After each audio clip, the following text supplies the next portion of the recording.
अस्सलाम वालेकुम। काबिल-ए-सद एहतराम किसान भाई और मुअज़्ज़िज़ नाज़रीन, किसान टाइम से मैं हूं आपका मेज़बान नियाज़ खान किरानी और आप देख रहे हैं अपना प्रोग्राम सफ़र मंज़िलों का।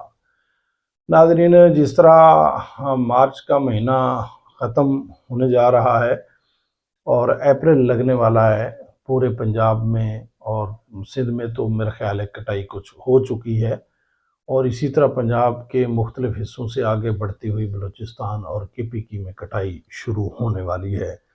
कुछ की अगले हफ्ते में शुरू हो जाएगी, कुछ फिर उसके आगे कटाई होगी। तो यहाँ जो दोस्त हैं वो सवाल ये करते हैं कि गंदम की कटाई किस तरीके से करवानी चाहिए। अमूमी तौर पर जो गंदम की कटाई है, जो सामने बड़े बड़े तरीके नज़र आते हैं, वो हमें 3 तरीके नज़र आते हैं। एक तरीका ये है कि वो सादा तरीके के साथ, यानी जब हम लेबर लगाते थे वो दरांतियों के साथ काटते हैं, तो वो तरीका ठीक है, बेहतरीन तरीका है। दूसरा तरीका ये है कि वो रीपर का तरीका, ट्रैक्टर के आगे रीपर लगा दी जाए। और तीसरा तरीका है कंबाइन हार्वेस्टर का। इन तीनों तरीकों के अपने अपने फ़वायद हैं, अपने अपने नुकसानात हैं। जो पहला लेबर वाला तरीका है, अगरचे बेहतरीन तरीका है, अगर एहतियात के साथ काटी जाए तो गिरी हुई गंदम है, खड़ी गंदम है, सारी गंदम है, ठीक कट जाती है। और जबकि जो रीपर वाला तरीका है वो खड़ी गंदम को तो काट लेता है, मगर गिरी हुई गंदम का वो नुकसान करता है, इसलिए वो तरीका गिरी हुई गंदम में फेल है, अगरचे खड़ी गंदम में सही रह जाता है। जबकि जो हार्वेस्टर वाला तरीका है, कंबाइन हार्वेस्टर वाला, वो गंदम गिरी हुई है या खड़ी है, वो सारी गंदम को काट लेता है। लेकिन अब सवाल ये पैदा होता है कि इनमें से बेहतर कौन सा है और इकोनॉमिकल कौन सा है। अगर हम बेहतर की तरफ देखें तो बेहतर तो हमें वो हाथ वाला नज़र आता है, लेकिन अगर हम फिर उसकी इकोनॉमिक्स देखें तो वो बहुत महंगा जा पड़ता है। लास्ट ईयर जैसा कि बारिश बहुत ज़्यादा हुई थी, गंदम गिर गई थी, फिर काटने वाले लोग ही नहीं मिलते थे। इस साल तो वैसे गंदम बहुत ज़्यादा है, ये तो तसव्वुर ही नहीं किया जा सकता कि हाथ की कटाई वाले लोग आप लोगों को मिल जाएं। अगर मिलेंगे भी तो वो इतने महंगे मिलेंगे, इतने महंगे मिलेंगे कि यूँ समझें कि पहले गंदम के रेट्स का कुछ मालूम नहीं है, अखराजात बहुत ज़्यादा हैं, और फिर वो तरीका अगर अडॉप्ट किया जाएगा तो कास्ट बहुत ज़्यादा बढ़ जाएगी। उसके बाद अगर उस तरीके से काटा जाए तो लास्ट ईयर 2.5 मन से 5, 5.5, 6 मन तक लोगों ने लिए थे, तब जाकर गंदम काटी थी। तो मेरा ख्याल है कि वो बहुत कास्टली काम है, फिर ऊपर थ्रेशर का खर्चा है, फिर उनको बांधने का खर्चा है, बहुत सारे मसाइल हैं। उसके साथ साथ जब हम आते हैं रीपर की तरफ, तो रीपर एक अच्छा तरीका है, लेकिन उसका मसला ये है कि ट्रैक्टर के आगे जब रीपर लगाई जाती है तो वो खड़ी गंदम को काटती है, गिरी हुई गंदम को नहीं काटती है। इसलिए हम समझते हैं कि वो रीपर भी अगर देखें तो 50% गंदम पे तो कामयाब है, 50% पे कामयाब नहीं है। बहरहाल रीपर के साथ खर्चा लेबर की निस्बत कम आता है, क्योंकि रीपर वाला 1500 के साथ काट देता है और जो बांधने वाले हैं वो 1 मन गंदम लेते हैं और वो बांध देते हैं। तो इस तरीके से टोटल 5500 में गंदम की कटाई हो जाती है। फिर जब थ्रेशर वाले आते हैं तो वो कास्ट जो अलग से पड़ती है वो सब ज़मींदार जानते हैं। उसके बाद है हार्वेस्टिंग का तरीका।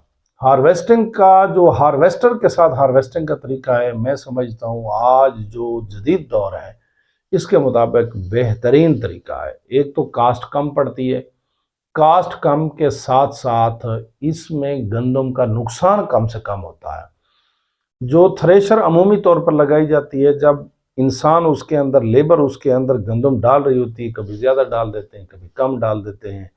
जब ज़्यादा डाल देते हैं तो वो फिर ट्रैक्टर ज़हरी बात है कि बैठ जाता है, जब कम डालते हैं तो प्रेशर ज़्यादा बनता है, वो गंदम को उड़ा के ले जाती है। तो ये इस तरह के मसाइल होते रहते हैं और हम देखते हैं कि भूसे के अंदर काफ़ी सारे दाने चले जाते हैं। ये एक बड़ा नुकसान है।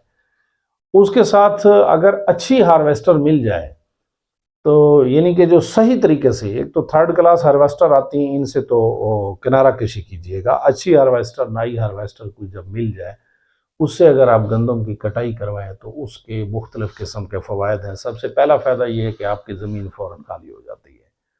दूसरा बेहतरीन उसका फ़ायदा ये है कि उसकी जो आपको पैदावार है थ्रेशर के ज़रिए कम मिल रही होती है, कंबाइन हार्वेस्टर के ज़रिए थ्रेशर उसकी पैदावार बेहतर मिल रही होती है, दाना ज़ाया नहीं होता, चाहे गंदम खड़ी है चाहे गंदम गिरी हुई है। तीसरा उसका बड़ा फ़ायदा ये है कि कास्ट कम पड़ती है। ज़ाहिर बात है कि जो कंबाइन हार्वेस्टर वाला होता है वो लास्ट ईयर 4000 5000 में उसकी कटाई होती रही। इस साल डीजल थोड़ा महंगा है, कोई 200-400 रुपये महंगी हो जाएगी बस, इससे ज़्यादा की बात नहीं है। तो कंबाइन हार्वेस्टर हमारे ज़हन के मुताबिक बहुत बेहतरीन सोल्यूशन है। और फिर कंबाइन हार्वेस्टर के साथ पीछे चॉपर जो चलाया जाता है, 385 ट्रैक्टर के साथ अमूमी तौर पर या रूसी ट्रैक्टर के साथ लोग चलाते हैं, चॉपर जो चलाया जाता है, आगे आगे कंबाइन हार्वेस्टर चलती है, पीछे पीछे चॉपर चलता है। आपकी ज़मीन भी उसी वक्त फारिग हो जाती है और उसी वक्त उसकी हार्वेस्टिंग भी मुकम्मल हो जाती है। तो जो चॉपर के ज़रिए बनाया जाने वाला भूसा है वो भी बड़ा ज़बरदस्त है। अगरचे थ्रेशर की निस्बत आपका 20% भूसा कम हासिल होता है जो आप चॉपर के जरिए बनवाते हैं, लेकिन चॉपर के जरिए बनाया गया जो भूसा होता है उसमें न रेत मट्टी होती है न कुछ, वो जानवर शौक से खाते हैं। और वो जब बिकता है, जब आप 1 एकड़ का भूसा इकट्ठा करते हैं और उसे आप लोग सेल करते हैं, चॉपर के जरिए इकट्ठा किया गया भूसा जब आप उसे सेल करते हैं तो उसकी जो कास्ट आपको हासिल होती है वो चॉपर वाले पैसे भी निकाल जाता है, कंबाइन हार्वेस्टर वाले पैसे भी निकाल जाता है। और जो पीछे हम रीपर के ज़रिए या लेबर के ज़रिए हम करते हैं और उसका बहुत ज़्यादा भूसा होता है और एक लंबा काम है जो कई दिन तक इंसान को जकड़ कर रख देता है, उसका भी होता यही है कि जो भूसा है वो आपकी लेबर कास्ट या थ्रेशर के पैसे निकाल जाता है और पीछे आप लोगों को वो गंदम हासिल होती है।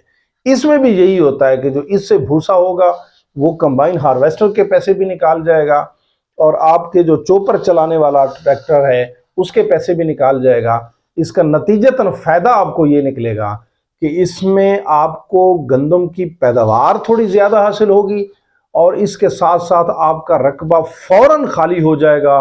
न लेबर का जो है ना वो सहाप होगा, उसके नखरे नहीं होंगे, ना कोई ऐसा वैसा मसला होगा। एक दिन आपने लगाया, अगले दिन टाइम से आप लोग अपना रकबा तैयार करें और गर्मियों की आप फसल काश्त करें, कपास काश्त करनी है, तिली काश्त करनी है या एनीवन कोई सी भी आप लोगों ने फसल काश्त करनी है अपने रिवाज के मुताबिक आप टाइम से काश्त कर सकते हैं। हमारे सामने बेहतरीन सोल्यूशन, आगे बेहतरीन कंबाइन हार्वेस्टर, उसके पीछे ट्रैक्टर वाला जो चॉपर है, तूड़ी बनाने वाला, भूसा बनाने वाला, वो ये बेहतरीन सोल्यूशन है। वक्त भी बचाएगा, आपको पैसे की भी बचत होगी। नाज़रीन, हाजिर होते रहते हैं बेहतरीन आइडिया के साथ, इंशाअल्लाह ताला हाजिर होंगे फिर एक बेहतरीन आइडिया के साथ।